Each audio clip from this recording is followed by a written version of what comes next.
in Okay. charge. Hey, Yes. everyone. Hello, hello. I know it does Hi. make you feel very newscaster. Yeah. Okay. All right.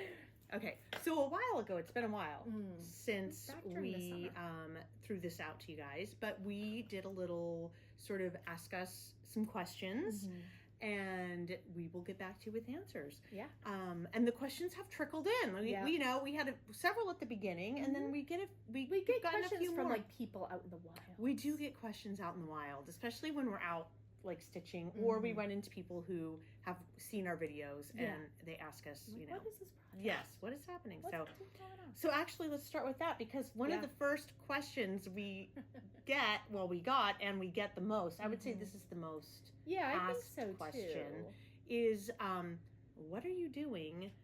What is this? Why are you doing it? I think some people think they're very confused. People always think you want to sell something, or it's a business, right? Or there's some ultimate. It always feels like an evil plan, or like why are we doing this? Something. Yeah, exactly. Yeah, just get 5 friends to join, and then they'll get 5 friends. Well, when we call it the collective, that does kind of sound like what it might be.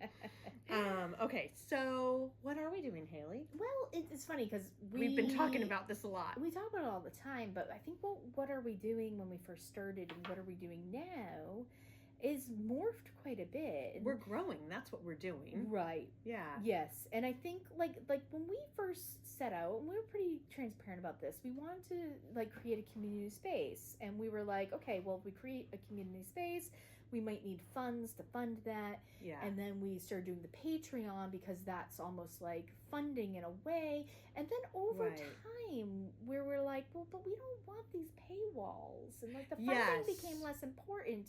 Because it wasn't about funding anyway. It was just about creating a space. But it's almost like if you want to open a store, you have to rent a storefront. Right. So we realized when we started looking online, we were going to have to pay some rent to create this virtual space for people to come to. And then we kind of realized that the virtual space is already there. Right. In form of like YouTube. And Patreon and in social media. So that's a little bit of like behind the scenes conversation we've had of like, what is it we're trying to do? Well, we're removing paywalls, and we're just bringing you along for our creative journey. Exactly. That's what we're doing. And it did feel a little bit like, we wanted to create a safe space, and that was kind of why we had this idea of, almost like a haven. I hate to use that word. Yeah, but we were looking at Mighty Networks. Yes. We're neither here nor there, but if anyone knows what that is, but it's expensive. It is expensive, and it is a place where people can come and be virtually and interact, and we're not saying that won't ever happen. Correct. But we're getting enough of that happening without that. Yeah. And it feels manageable to us as well. It feels manageable. And it feels that we also kind of took into account, especially when we could see using Patreon as almost like our stepping stone platform, asking people to go to another platform is not always super comfortable for people. Right. And learning to navigate another platform, or having another app on your phone. Right. So we really had a conversation, and we decided most people we know are living in the Instagram, YouTube universe. Right. That's where we live. Yes. That's where we're comfortable. Yes. We've talked about Facebook. I know we have some Facebook fans out there. You want Facebook. Facebook feels a little more, it feels too big in a way. Yeah, and I think like the thing is we needed to make it less difficult for us so we can make it less difficult for you. Exactly. And I think that's the thing. So really what we're doing at this point, when we started, we were like big. Rah.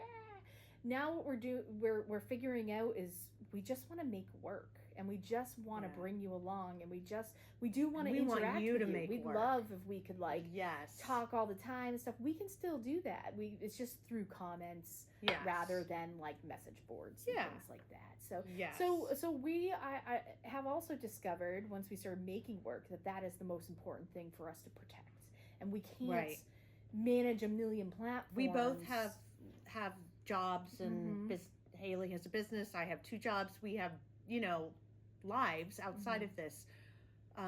And we want to protect this for us as a creative and safe space. Like what we were trying to create for other people, we have been very mindful from the beginning that we want to protect that for ourselves as well, because we want to do that. So that also answers like where can we find you? People ask where are you? Where can we find you? And just again to list that it's YouTube, it's Patreon. We are on the TikTok, and Instagram at this moment in time. Again, streamlining. And we hope that that you feel like that interaction's enough. But you can always throw out suggestions, comments about that. Exactly. Again, we want to interact, and we'd like to interact more. So feel free to make any comments you want. And if you guys have commented, we comment back. We like to have a conversation.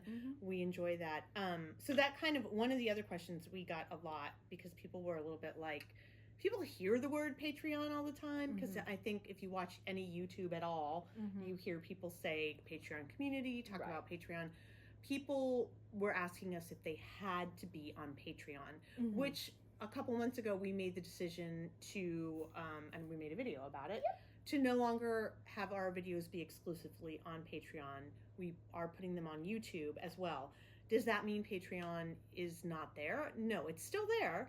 You just don't have to be there. It's still also a great way to, if you feel like supporting us, if you feel like you want to support this vision and this journey we're on, and you like the content and you like the challenges and you like what you're getting from us, it's a great way to support us. But it's not a necessity, and you don't have to be a member. You don't have to go to Patreon. You can just be an Instagram person, and some people are just YouTube people. So with all that saying, thank you for everybody that is a member over there, whether you're free, paid, or whatever. We do love it over there. It does feel like a little nest where we kind of are. Definitely. And we post things other than videos on there, from time to time, like different things, like text. We have little giveaways. We have things like that. Stuff like that. So you can be on there. You don't have to. And thanks. Yes. Okay. So we did just kind of, somebody else asked, like, how do I kind of interact with you? How do I get in touch with you? How do I reach out to you? You can, and we love to see photos of what you're working on. We have people who will send us photos and ask us questions about what they're doing and maybe what they should do next, or a process, or how do I do this? And we like to ask you guys those questions about our work as well. So you can DM us on Instagram, or can leave a message on YouTube or TikTok. And you can email us directly at Expressive. I'm like, Expressive. I know, Expressive Stitch. Hold on. I'll be right back. I want to make sure we have it right. Because we don't really email ourselves. So let's just... Oh, yeah, good idea. Is it on there? It better be on there. Okay. Well, I hope so.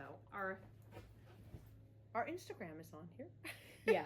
Honestly, the best way to get in touch with us Instagram. Is DMing us on Instagram, which is at Expressive Stitch Collective. We have a website too. We do. So you can look us sorts of things. But you can look us up and find us that way. Or on Patreon, or leaving us a comment on YouTube. Those are the three we check the most. We do have an email.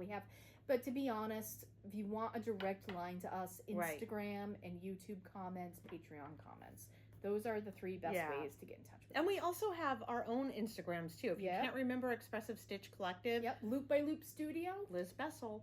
So pretty easy. That's pretty easy. But we again in the keeping it simple, trying to keep it as simple as we can so that we can, interact with you. Yeah, for sure. Okay, so the other, I will say, one question. This is not a question somebody sent in, but I get this question all the time. And I don't have it on the list because it wasn't one that a viewer sent in. What do you do with the things that you make? Oh, sure. Again, people think like, can I buy that? Is it for sale? Are you making things to sell them? Yeah.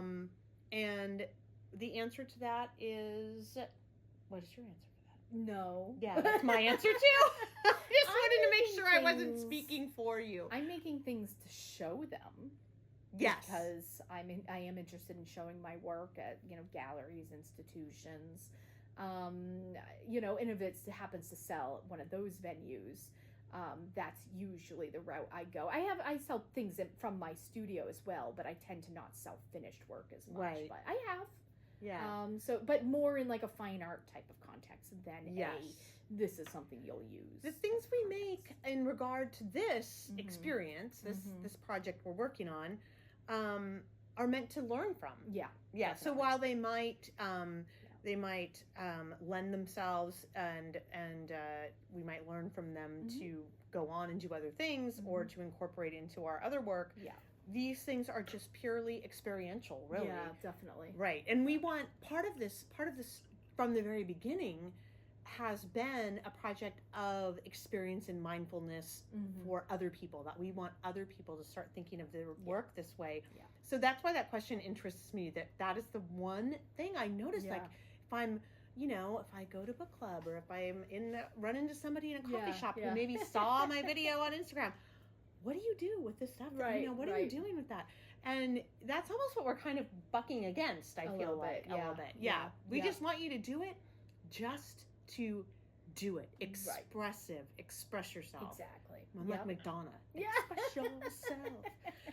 Okay. That's a great, thank you for interjecting with that, because it is a good question. And again, it's, people who know us as object makers, like they see this experience that we're doing with you guys, and it's a little bit different than what we than what we normally do.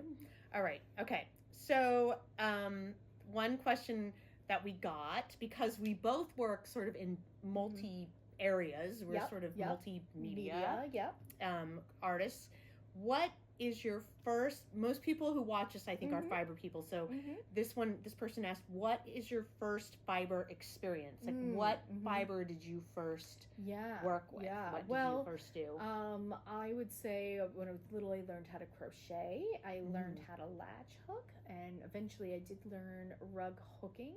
I always had to have my hands on something. I was always that kid making friendship bracelets or doing something crafty or drawing or whatever. So I just always need to have my hands on something. So it was always like a craft kit, or like I said, any of those activities I just mentioned. As an adult, it was definitely coming back around to rug hooking. That kind of, again, sort of is who I am at this point. There was a time, this is actually kind of interesting, when I wasn't doing any art, because I was actually fresh out of grad school. Sad to say, that's when I wasn't doing any art, but I had big bills to pay, bought a house, was getting married, the whole thing, all around the same time. And, again, feeling that need to do something. Every evening I'd come home and make paper flowers. Oh, yeah. So it's funny. I went through a paper flower phase too. Yeah. But it's gratifying. Right. And it's one of those things that it's like, even if you can't make art, or you're not in a period of your life where you can make time, I think a lot of people who are like us, who need to feel things. Yes. And I group that in with fiber art, because paper and it's feeling. Right. I think paper is doing something with your hands. Like, we all know people like that if you're not one yourself, but just finding something creative to do, even when that wasn't like the focus of my life, was really, really important for your mental health. And again, meditative time. Yes, I was just going to say that mindfulness, like passive mindfulness, which a lot of what I do now is that in as a working professional artist. Yeah. So so it's always been there. Yeah. What about you? So I would say my first fiber experience, and I was thinking about this, it's kind of funny, because I think my grandmother was a beautiful seamstress. She really only sewed clothes. She didn't make quilts. I had quilts in my family that were from her husband, my grandfather's family. But she would sew, and I would sit down underneath her and get the scraps and put the scraps together and make things. Like, maybe it was clothes for my Barbies, maybe it was a picture, maybe it was, it was just, I would just cobble these little things together. And then I will say, I think about other things I've done. It's always this sense of, I was always kind of the kid that didn't have the thing you were supposed to have for the project at school or whatever. I was a campfire girl, and I would always kind of have to make do with what I had. And I always liked that, in a way, challenge. I don't know that I liked it so much when I was a kid, but I appreciate it now. Of this is what I have. Yeah, this is what I'm going to make. Right. So it came from a place of textile, and then it kind of like this is like neither here nor there, but my science fair picture or project when I was a senior in high school, I made this mosaic of California and all the fault lines, and I literally went around my yard and I gathered rocks and foliage and dirt, and I kind of glued it down onto this thing. And do you want to know, I won like a prize for that? I got money. I was crazy. Oh my gosh! But I look back now and I'm like, oh, it was like a collage. Yeah. Then I thought it was a pile of dirt. But I'm sure you were very proud of it when you got that blue ribbon. And then you should be. My little fiber experience, my first what I would call conscious fiber experience was probably when I was in college. I had one of my roommates she was actually beautiful seamstress already at that point in her life, and I had. Like I said, I'd seen my grandmother always making clothes. She never really taught me about making clothes. You were just always there. I was just always there, and she made clothes from measurements and things. It wasn't like, oh, let me get the pattern out, and she just knew how to do it. But I was a failed campfire girl. We made robes, and mine was the one that was like, I was the worst one in the whole troop. I was the worst one. So I kind of thought, oh, I can't do this. But when I saw my college roommate making pants, I looked at that and I thought, I saw the pattern for the first time because I hadn't seen my grandmother use a pattern. Yeah. I can do this. I'm like, I can read. I can use scissors.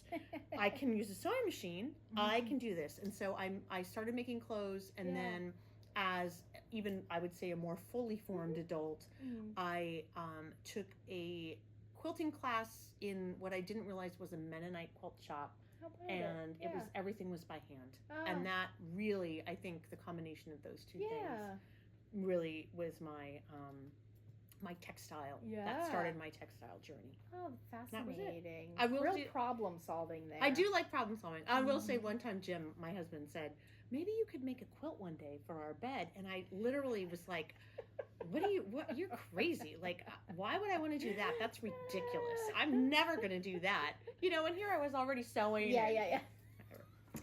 I still have to say, people always think not so much bed sized. People always think you must have rugs all over your house. I have other people's artwork around my house. Exactly. I have rugs my mom has made for me, but that's about it. Yeah. All my rugs are here. You have to come see them. 30 Commerce Street, Warren. Come check it out. You can shop while you're here, too. You can get your rug hooking. Favorite medium? Favorite medium. We just talked about a bunch. What is your favorite? Depends on the day. I think surrounding yourself, having little kits of many different mediums is really a good idea. So I think like I follow my intuition a lot as an artist, and I think if I have a little watercolor set there waiting for me in a bag that's easy to grab, if I have my rug hooking somewhere set up and ready to go, no matter what I'm feeling, I can't really say no to the urge to go make something. Because it's really easy to say no some days when you're comfy and you're on the couch and you don't want to get up and it's warm and cozy, but you know that you're needing to make something because you're starting to get a little edgy. Go make something, and having a few different things going at once is really important for me. But I have a list of favorite mediums. I'm a painter. I'm a rug hooker. I like making quillies. I like doing mixed media collage, so paper. A lot of 2D art I love to do. So it's hard to say I have a favorite. Again, I think it depends on the day, depends on the feeling, and to have something at my fingertips at all times is really important. Right. It's almost like when somebody asks you what's your favorite color. Right. Because it depends on the day and the mood and the season. Yeah.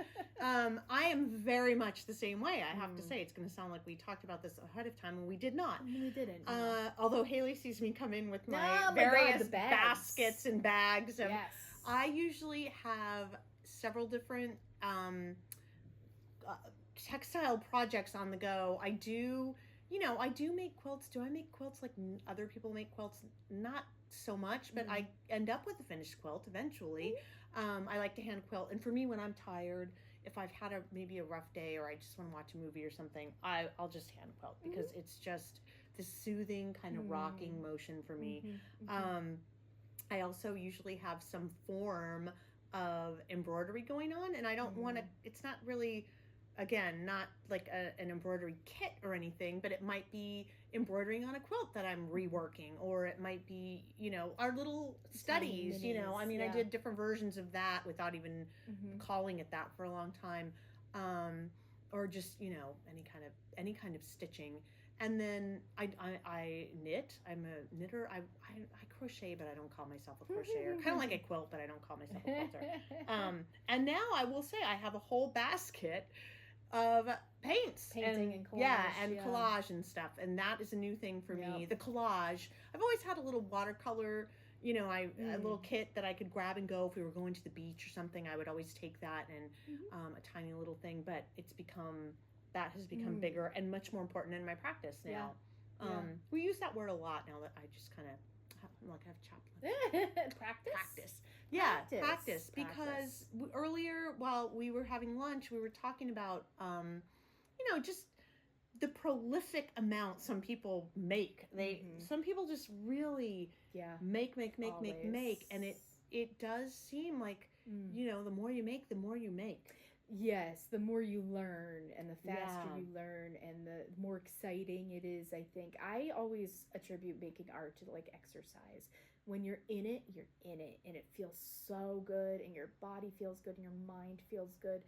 And sometimes you can slip out of it, and that's okay too. You know what I mean? Like, you gotta honor, you know, those times, quieter times in your life. But when you're in it, and you're like firing at all cylinders, it's a practice. You have to have a discipline with it. It's not just something that you know, it's not casual. You know what I mean? Yeah, people don't magically sit down and make a masterpiece. You know, it doesn't really happen that way. It takes practice. Yeah, but I think practice is life. I think like even people who practice yoga, people who practice medicine, people, you know what I mean? You have to be in it. Like, you gotta be. Yeah, like you sit down to meditate, you first start, you do 30 seconds, and then maybe you do 2 minutes, and then you do, you know, and before you know it, you've done a whole thing. And another thing, we've talked about this before, is don't put a lot of pressure on yourself. Right. Things are made 15 minutes at a time. Well, that is my favorite thing to think now. You know, I really think about that a lot in the past maybe couple of years. 15 minutes at a time. Maybe it's only been a year. Maybe it's only been 15 minutes. But it is, I don't have huge chunks of time. Right. And I think a lot of people will say, like, oh, you need to find something to do with how do you have all this time? How do you... Do people ask you that? I'm like, you're always on the go. People do. Well, how do you find this time? Like, I don't have time to do that. Oh, you mean, when you show them a quilt? Yes, like if you show somebody, you have too much time on your hands. You know, I've literally had people tell me, like, you must have so much time. They must not know you very well. I was going to say, Haley can vouch. I don't have a lot of time. No, I'm kind of a sandwich generation kind of gal with a lot going on, and a lot of things that are important to me that I prioritize, you know, and this is right up there, because I love that you said when you're feeling a little edgy, just go make something. That is a huge reason I can really why I make things. It's like there is so much inside that needs to come out. Yeah.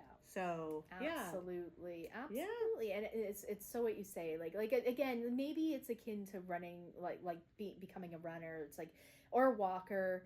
Like 15-minute walk is better than nothing. Yes. In a way, you know. So it's like don't not go enjoy the sunshine because you only have 15 minutes. Just do it. Get out there and do it. Just basically. You know, I used to teach yoga, and one of the things that is better for you is to do 15 minutes of yoga every day, then go to one yoga class for an hour and a half once a week.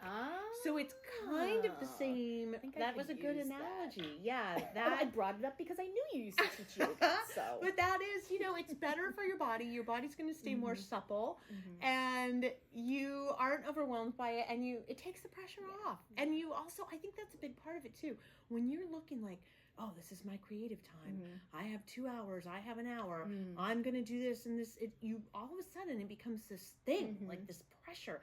When you're like, oh, I've got 15 minutes. I'm going to stitch this line, or I'm going to paint this abstract or fill in this square, or, you know, then it's like fun. And I think that's the other thing too, is people don't realize how easy it is. Like, and hear me out. That sounds insane to say because we have a lot of experience and we know how to do different techniques and skills, but that's not necessarily what I mean. I mean, like, sometimes what we're talking about is literally like coloring in a corner. Do you know what I mean? Like, it's not everything we do. We have a lot of times when art is really hard, right? Like, it's difficult, you have to practice it, but we're not talking about like drawing a perfectly life-size flower or portrait or figure drawing like class. Yeah, we're talking about doing something mindful and meditative oftentimes, especially when we're talking about stitching, the kind of stitching that we do to like fill in space. We work in these like slow art forms where there's a lot of filling in. That could be your 15 minutes. And then maybe tomorrow when your mind is more firing on all cylinders, you can make a decision. You know what I mean? Yes. So it's like for me personally, putting in some time, oftentimes it's passive time. Oh. And that's how I'm able to do it every day because I'm not making big decisions every day. I'm really just doing. true. I'm just doing. Yeah. You know, like maybe with, I don't know if yoga's another good example of this, but like you're not challenging yourself to like get that new pose. You're just sort of like doing the status quo one day. Right. Oh, definitely. Yeah. You know, yes. Of what you know. But you don't even realize you're laying the groundwork for that right, big decision. Because you're building those muscles. Yes. That is a really good analogy. Look at us. We're so wise. We're like creative yogis. Oh my goodness! Oh my goodness! Well, those were all the questions that we received. So I mean, if you have anything, I don't know how we could possibly have not answered any conceivable question you had, but if we didn't, let us know. Reach out. We told you how to know. Reach us. Told you how to find Instagram, comment on this video, the whole thing. I always love it when it's like, drop a comment. Yeah, below. I know. Because I feel like we're sitting here, but the comment. Share, subscribe, ring that bell. You can see we take the internet very seriously, but no, really. Wish you were here. Yes. Thank you for being thank you. Share your creative journey with us. I mean, we try and share ours with you. Yeah. We love hearing about yours as well. Definitely. So, all right, we'll see you on the next one. Bye. Oh my God, that was so funny. Okay.